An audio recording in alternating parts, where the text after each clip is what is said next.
अवधूत चिंतन श्री गुरुदेव दत्त श्री सद्गुरू स्वामी समर्थ. सर्व स्वामी भक्तांचे स्वामी परिवारात खूप खूप मनापासून स्वागत आहे. सर्व भक्तांच्या मनातील चांगल्या इच्छा स्वामी महाराजांनी लवकर पूर्ण कराव्या हीच माऊलींचरणी प्रार्थना करते आणि आजच्या व्हिडिओला सुरुवात करते. भक्त हो, खूप सगळ्या कमेंट्स आहेत की ताई आम्हाला संकल्प कसा करायचा हे सांगा. आता खूप जणांना संकल्प करण्याची पद्धत माहीत असेल, पण आपण स्वामींच्या आज्ञेनुसार योग्य पद्धतीने संकल्प कसा करावा, गुरुचरित्र पोथीचा इथे मी तुम्हाला वेगळ्या पद्धतीने संकल्प सांगणार आहे. त्याचबरोबर श्री स्वामी चरित्र सारामृत पोथीचा संकल्प कसा करावा, किंवा मग तुम्हाला नवनाथ पोथी, श्रीमद भागवत ग्रंथ वाचन करायचा आहे, किंवा इतर कुठलेही ग्रंथ तुम्हाला वाचन करायचे आहेत, किंवा साधी पूजा करायची आहे, तर मग संकल्प करण्याच्या वेगवेगळ्या पद्धती इथे तुम्हाला पाहायला मिळतील. आता आपल्या इच्छाच अशा आहेत की खूप जणांच्या कमेंट्स आहेत, आम्हाला मुलगा नाही आहे, आम्हाला मुलंबाळ नाही आहे, नोकरी नाही आहे, घरात वादविवाद होतात, किंवा घरात कोणीतरी आजारी आहे, तुमच्या घरामध्ये व्यंग मुलं जन्माला येतात. तर या सर्वांचा विचार करून स्वामींच्या आज्ञेनुसार इथे तुम्हाला संकल्प करण्याची सर्वात सोपी आणि योग्य पद्धत पाहायला मिळणार आहे. त्यासाठी सर्वांनी व्हिडिओ शेवटपर्यंत पाहत असताना कमेंट्समध्ये श्री स्वामी समर्थ, जय जय स्वामी समर्थ असे लिहा. तर सर्वात आधी संकल्प का करावा, तर बघा, पूजा करण्याच्या अनेक वेगवेगळ्या पद्धती आहेत आणि त्या शास्त्रामध्ये सुद्धा आपल्याला सांगितल्या जातात. आणि जर आपण विधिवत पूजा केली तर त्याचं जे फळ आहे ते लवकर मिळतं. आणि त्यामुळेच घरात कसलीही पूजा असली तरी ब्राह्मणाला बोलावून त्यांच्याकडून पूजा करून घेतली जाते. पण बघा, या काही वर्षांपासून स्वामींच्या सेवेचा मार्ग अगदी घराघरामध्ये पोहोचलेला आहे आणि ठिकठिकाणी स्वामींचे केंद्र झालेले आहेत. तर मग या केंद्रामुळे आपल्याला खूप सगळ्या सेवा आपल्या घरामध्येच आपण अगदी ब्राह्मण जसे करतात तशा करू शकतो. आणि एवढी सर्व माहिती आपल्याला स्वामी महाराजांमुळेच मिळालेली आहे आणि साक्षात देवानेच आपल्याला दिलेली आहे. तर बघा, आपल्या घरात कोणतीही पूजा करू शकतो. फक्त आपल्याला काय करायचं आहे, त्याचे काही नियम आहेत, त्याचं पालन करायचं आहे. आणि जर तुम्ही नियम पाळून देवाची सेवा किंवा संकल्पयुक्त जर पूजा केली तर देव प्रसन्न होतात आणि तुमच्या ज्या काही इच्छा असतील अगदी कठीण असल्या ना तरीसुद्धा त्या पूर्ण होतात.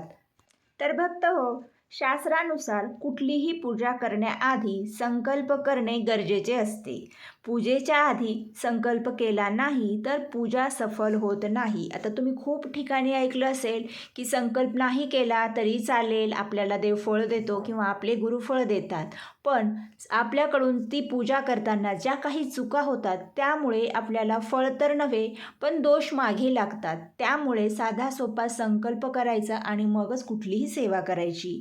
तर अजून एक बघा, संकल्प विना जर तुम्ही पूजा केली तर त्याचे फळ इंद्रदेवाला जाते. त्यामुळे आपल्याला रोजची देवपूजा करताना सुद्धा साधा संकल्प करायचा असतो आणि जे काही आपल्या मागं दुःख आहे ते दुःख आपले संपून त्याचे रूपांतर सुखात होत असते. त्यामुळे साध्या देवपूजेचा सुद्धा संकल्प आहे. आता बघा, कुठलीही पूजा करण्याआधी संकल्प करण्याचे गरजेचे आहे. तर सर्वात आधी आपण सर्वात प्रभावी सेवा पाहू, गुरुचरित्र पारायण करताना संकल्प कसा करायचा. कारण काय की खूप जणांचे प्रश्नच असे आहेत आणि ते प्रश्न सोडवणारा एकमेव मार्ग म्हणजे आपल्या गुरूंचा दरबार आणि श्री गुरुदत्त महाराजांचं गुरुचरित्र ही पोथी, म्हणजेच आपला 5वा वेद आहे. तुमचे प्रश्न नाही सुटले तर स्वामी सांगतात की तुम्ही मग गुरुचरित्र पारायण करा, तुमचा एकही प्रश्न राहणार नाही. तर सर्वात आधी काय करायचं आहे, आपल्याला अखंड तांदूळ घ्यायचे आहेत. जरा जास्त प्रमाणात घ्या आणि त्यामध्ये थोडीशी हळद घालायची आहे. एक थेंब पाणी घालून तांदूळ पूर्ण पिवळसर रंगाचे करून घ्यायचे आहेत. आता एक ताम्हण घ्यायचं आहे, त्याचबरोबर एका ग्लासात पाणी आणि एक चमचा घ्या. त्याचबरोबर तुम्हाला पिवळ्या रंगाची फुले किंवा मग जी कुठली असतील ती फुले घ्यायची आहेत. हे सर्व वस्तू डाव्या हाताला ठेवायच्या आहेत आणि ताम्हण बरोबर मध्ये घ्यायचं आहे. आता सर्वात आधी आपण गुरुचरित्र पोथीचं संकल्प कसा करायचा हे पाहतोय. ही पद्धत एकदम वेगळी आहे, तुम्हाला कुठेही पाहायला मिळणार नाही. आता सर्वात आधी तुम्हाला आपली जे काही पोथी आहे त्याची आपण मांडणी करून घेतली असणार होणार आहे आणि ज्या ठिकाणी आपण वाचनास बसलो आहोत त्या ठिकाणी आपल्याला एकाच आपल्या आसनावर बसून संकल्प करायचा आहे आणि त्याच आसनावरती बसून तुम्हाला पूर्ण पारायण करायचं आहे. आसनसुद्धा चेंज करायचं नाही. सर्वात आधी एक दिवा लावून घ्यायचा, नंतर स्वतःला हळदी कुंकू लावून घ्यायचं आणि पुरुष मंडळींनी अष्टगंध लावून घ्यायचा. सर्वप्रथम डाव्या हाताने उजव्या हातावरती एक पळीभर पाणी घ्यायचं आहे आणि या ठिकाणी ओम केशवाय नमः असे म्हणून ते पाणी पिऊन घ्यायचे आहे. दुसऱ्या वेळी पुन्हा तुम्हाला पळीभर पाणी हातावर घ्यायचं आहे.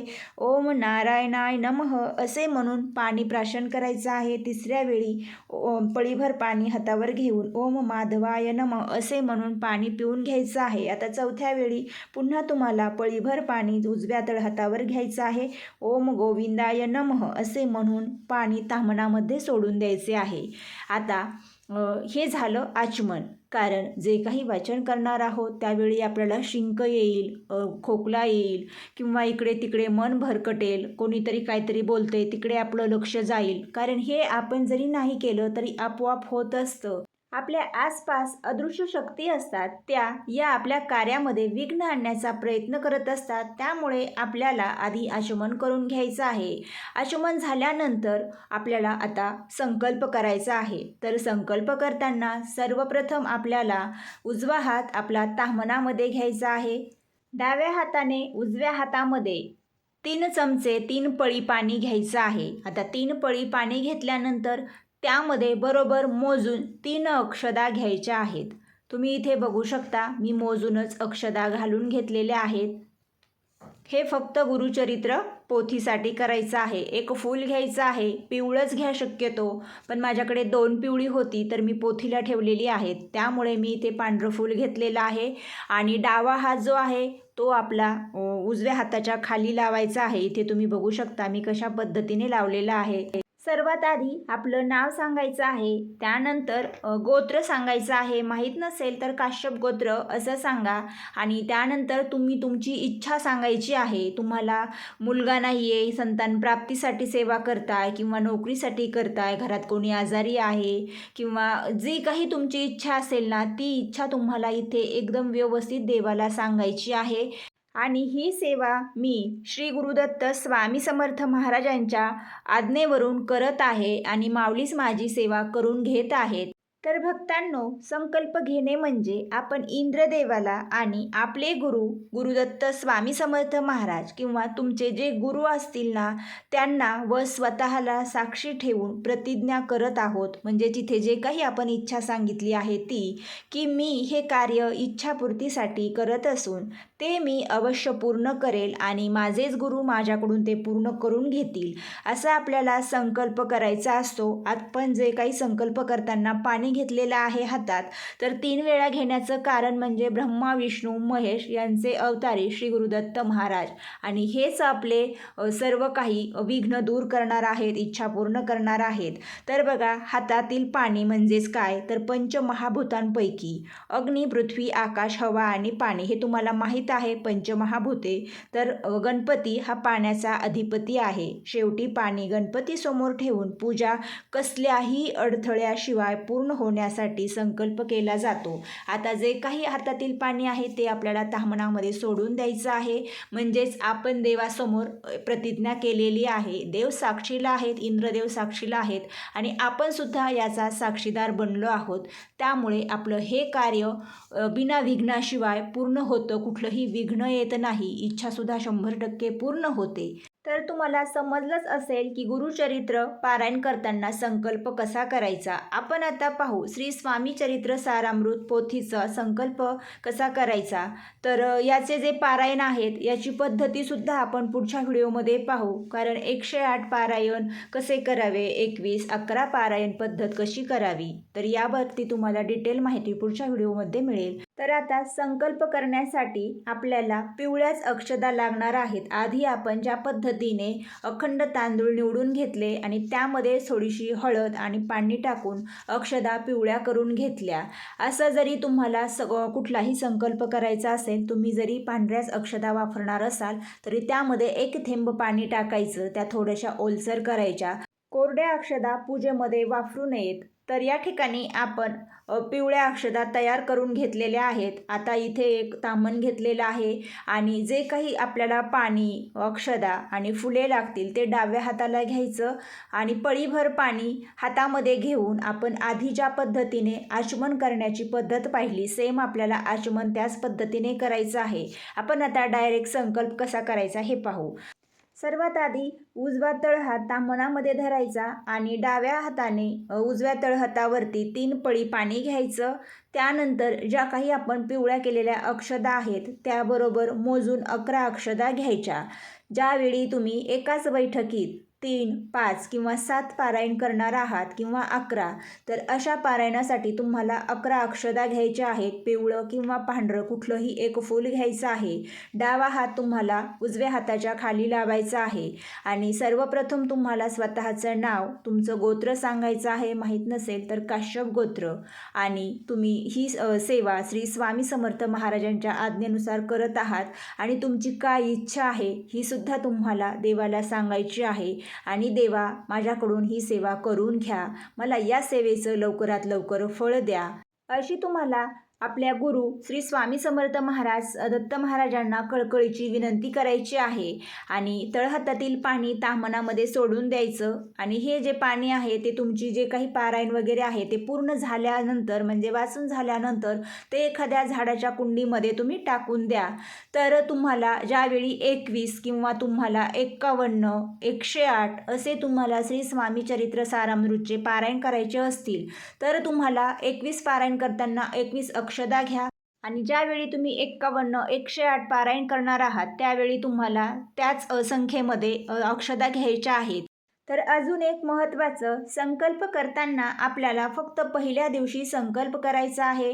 भले तुम्ही स्वामी चरित्र सारामृत पोथीची 11 किंवा 21 पारायणे एकदम सलग करणार आहात तर मग तुम्हाला फक्त पहिल्या दिवशी संकल्प करायचा आहे. गुरुचरित्र पारायण हे आपण 7 दिवसाचेच करतो. एक दिवशी पारायण आपल्याला घरी करता येत नाही. तर 7 दिवसाचे करताना पहिल्याच दिवशी संकल्प करायचा. त्यानंतर दररोज आपल्याला आचमन करायचं असतं आणि आचमन केल्यामुळे पूर्ण फळ आपल्याला मिळतं. तर सविस्तर माहिती इथे तुम्हाला मी दिलेली आहे. त्यानुसार तुम्ही संकल्प करा आणि ज्या काही तुमच्या इच्छा आहेत त्या इच्छेसाठी तुम्हाला लगेचच पारायण करायचे आहेत. तर खूप सगळ्या कमेंट्स आहेत की आम्हाला स्वामी सारामृत पोथीचे 108 पारायण करायचे आहेत. आता काही जणांना 108 पारायण एकदमच एका पाठोपाठ करता येणार नाहीत. मग 21, 11 कसे करावे तर तुम्हाला पुढच्या व्हिडिओत सविस्तर माहिती मिळेल. म्हणजे काय की तुमच्या ज्या काही बारीक सारीक चुका होतात त्या होणार नाहीत आणि जे काही तुम्ही पारायणासाठी वेळ देताय या पूर्ण वेळेचं तुम्हाला पूर्ण फळ मिळेल अशी आपण उपयुक्त माहिती पुढच्या व्हिडिओत पाहू. आजची माहिती कशी वाटली आणि काही प्रश्न असतील तर कमेंट्समध्ये स्वामींना सांगा. तुम्हाला योग्य माहिती किंवा मग तुमच्या प्रश्नाचे उत्तर योग्य ते मिळेल. तर भक्त हो, माहिती आवडली असेल तरच व्हिडिओला लाईक करा. हा व्हिडिओ पुढे जास्तीत जास्त शेअर करा आणि जे नवीन आहेत त्यांनी चॅनलला सबस्क्राईब करा व शेजारील बेल आयकॉन प्रेस करा. म्हणजेच तुम्हाला यापुढील नवनवीन माहिती ऐकायला आणि पाहायला मिळेल. स्वामी महाराजांची सर्वांवरती सदैव कृपादृष्टी राहील. आजची सेवा श्री गुरुदत्त स्वामी आई चरणी अर्पण करूया. श्री स्वामी समर्थ. जय जय स्वामी समर्थ.